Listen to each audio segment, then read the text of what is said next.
Hello, Undead and Unkindled. My name is TBSkine, and welcome back to this semi-experimental video series on the character designs of the bosses in Dark Souls. If you remember in the last video, I managed to beat the Asylum Demon. Now here we are at Firelink Shrine, where we are going to be, I guess, moving out and figuring out where the heck to go next and where to find the next boss. But first, thank you very much for the advice in the comments of my previous video. A lot of people showed up with advice and helpful hints and stuff to what I should do in order to make the game a little easier to play. And one of the things I was told many times is to not fat roll. Fat rolling, as it turns out, is the thing that happens when you are attempting to do dodge rolls while you are wearing way too heavy armor. So I've removed a helmet and the gauntlets that are part of the default equipment, and I'm going to be replacing those with whatever the heck I can find.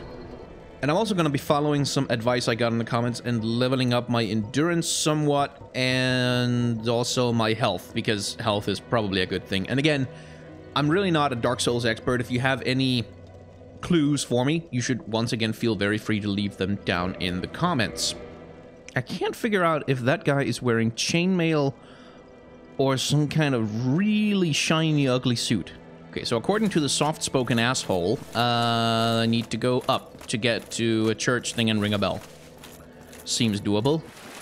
I talked about it in the last video, but part of the reason why I'm doing this series, while I'm trying to analyze the bosses while I'm fighting them, is because when I look at Dark Souls bosses, I've always felt that they look painfully generic. Like, it's really, to me, nothing about them has seemed unique or even particularly interesting. Nonetheless, almost everybody I've talked to who's a Dark Souls fan, or even people who aren't, like, super fans, will speak of the bosses with a certain level of affection, a certain level of, that was such a desperate fight, but it was so much fun, and when I finally overcame him, I felt so good. So essentially, the character designs must be doing something right. Like, there must be something to them that works, and I experienced that already with the Asylum Demon last time, where, like, much as he just looks like kind of a big, ugly, generic demon, I nonetheless had a visceral reaction to him. I was absolutely emotionally affected by what this guy was doing to me.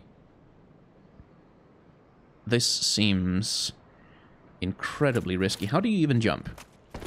Okay, good. Okay, all right.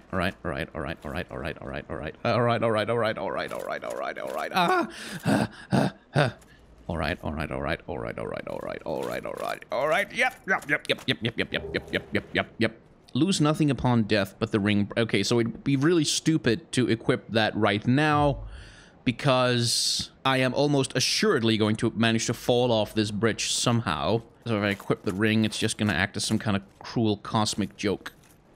I made it! I'm alive! And so that's the point of this series, is to go through Dark Souls and to face these bosses as a player does on their very first playthrough, and to learn to understand what's the deal with them. Like, why do they work? Why do people have these strong emotional connections to these Dark Souls boss characters? That is the thesis of this series, is that if people have strong emotional connections to Dark Souls boss characters, that has to be because it's warranted. On some level, it has to be because it was warranted. There is an episode of Game Maker's Toolkit where the host, Mark Brown, talks a lot about the necessity in Dark Souls for, oh, be wary of trap, thank you very much, learning the layout of the game. Learning to be connected to this world, learning how everything fits together, and learning how to navigate is apparently a big part of how Dark Souls is supposed to work. So I'm curious to see whether that's going to be a thing that happens to me. Okay, so this looks like the door to where a boss might possibly be found, so maybe we'll get to the actual subject of this particular series now.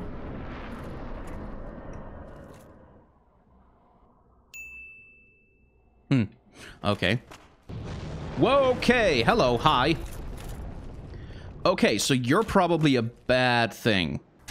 I'm beginning to feel that cold fear, that sort of apprehension about what might be around the corner that I've heard so much about. Bonfire, bonfire, bonfire, bonfire. How are you gonna try and screw me about this?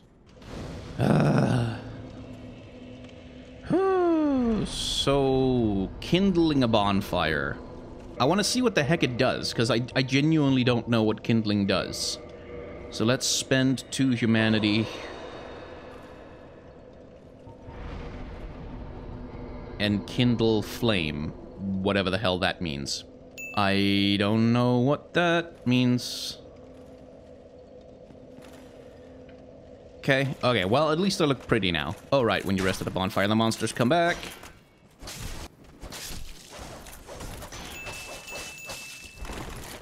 Ow.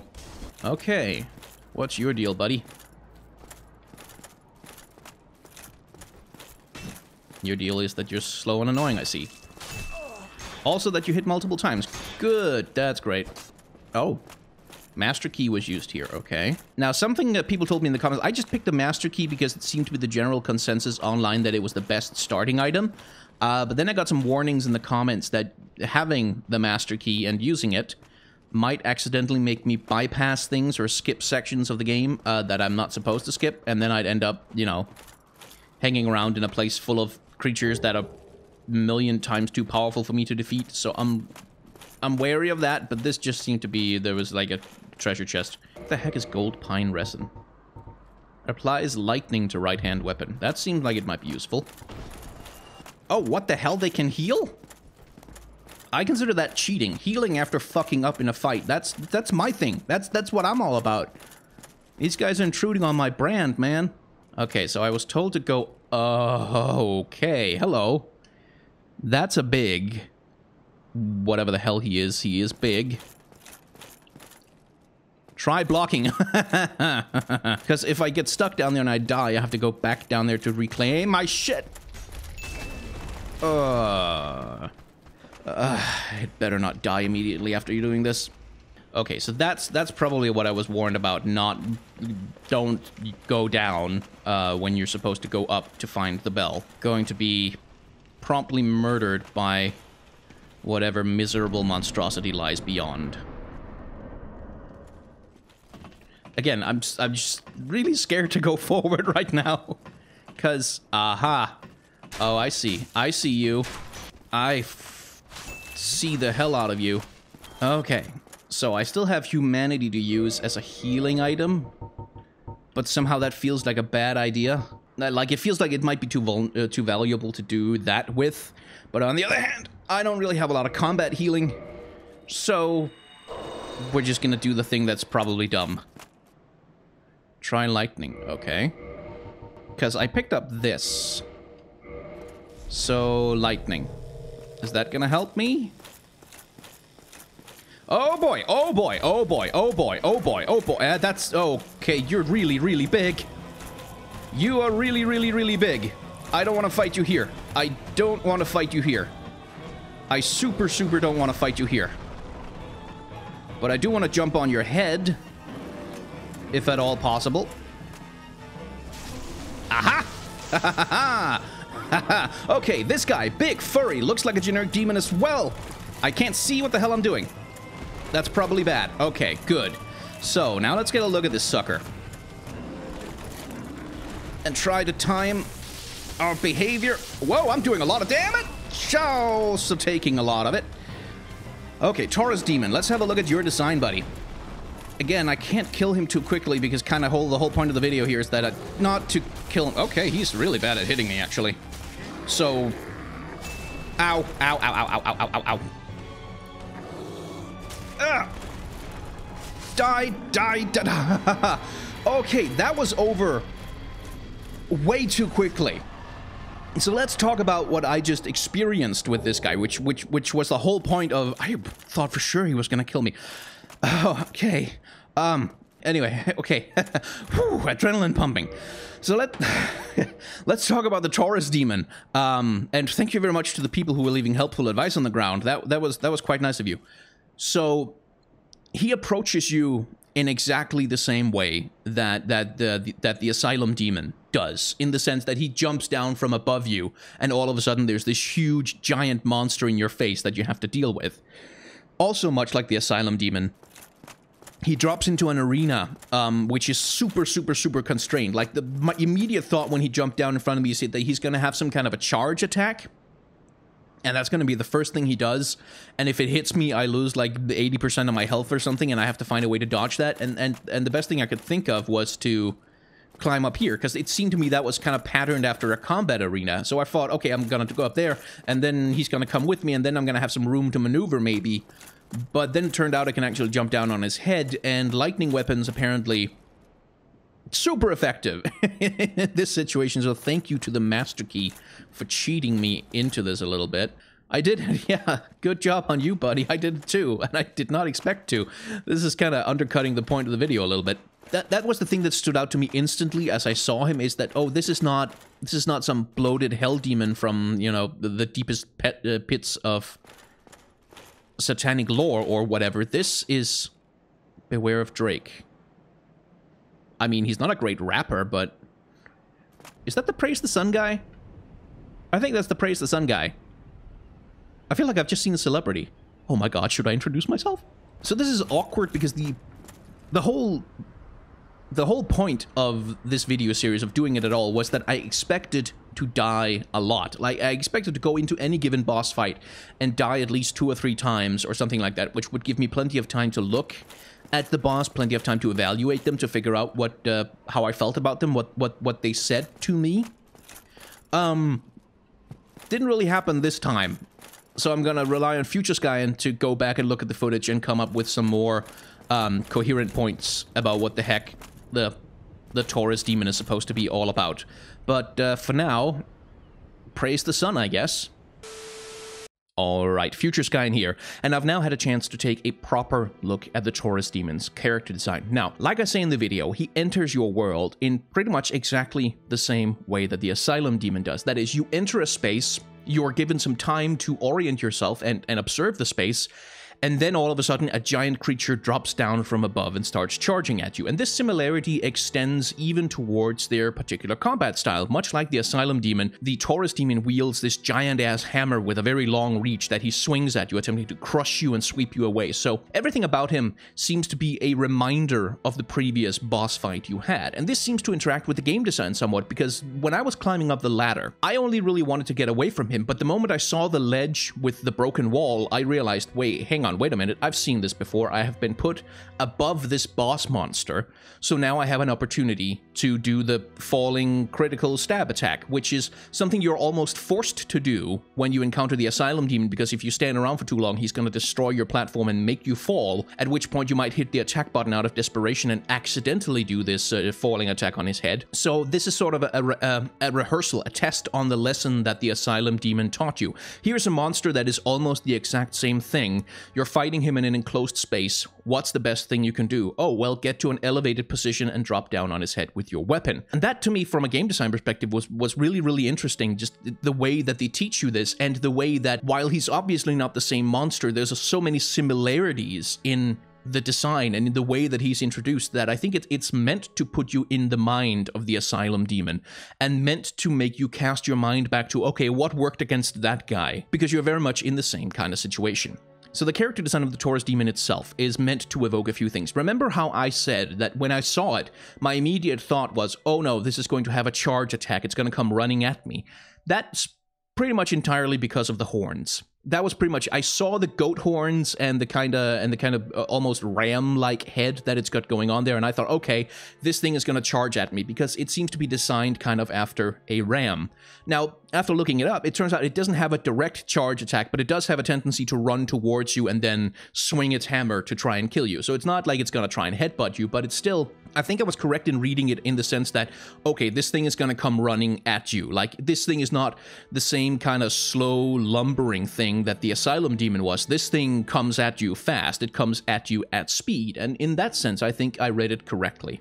So unlike the Asylum demon, which seems to represent sort of the power of decay, the power of despair, the power of being slowly ground down by disease and time, the Taurus demon represents a much more direct kind of threat, a much more direct kind of, I'm going to come at you with all of the power that I have, and I'm going to crush you to bits in giant swings, because that's what I'm all about. No slow decay, no sort of slow surrendering to despair. This thing is coming at you and is going to turn you into a thin red paste on the ground.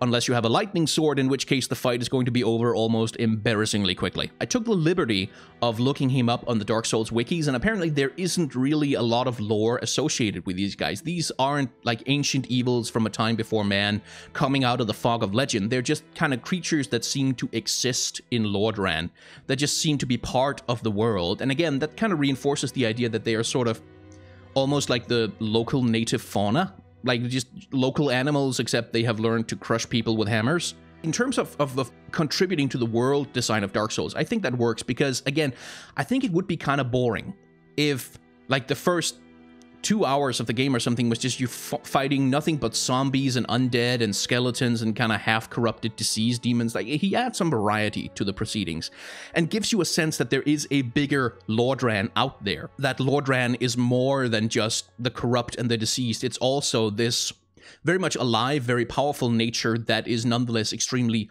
hostile to you.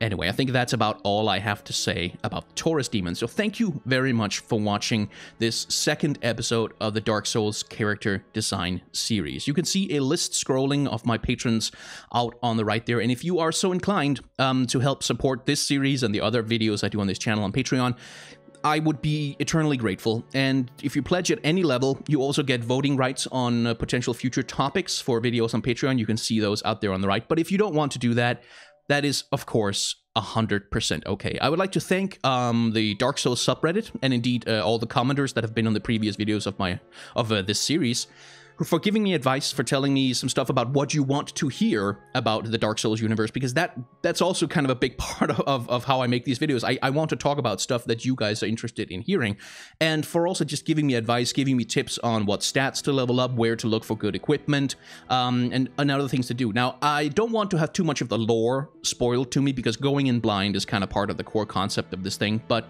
if you have any advice, if you have any thoughts or suggestions for where to go, what kind of equipment to look for, what kind of stats to level up, and by the way, I prefer to play as a relatively tanky turtle kind of character that's more my speed than sort of the big, quick, reflex-driven stuff, then feel free to leave those down in the comments. There's also a like button, which you can hit if you want, and there's a dislike button, and I've heard some people have clicked it in the past, but then they wake up like 7 days later and they have this big ugly circle just embedded into their skin, and they begin to go kind of gaunt, and they lose all their body mass and their skin falls off, and it's almost like they become sort of hollow inside. And it's like, I don't know if that has anything to do with the dislike button. Like, I can't prove a causal connection. I'm just saying that, you know, just in case, maybe you should be careful.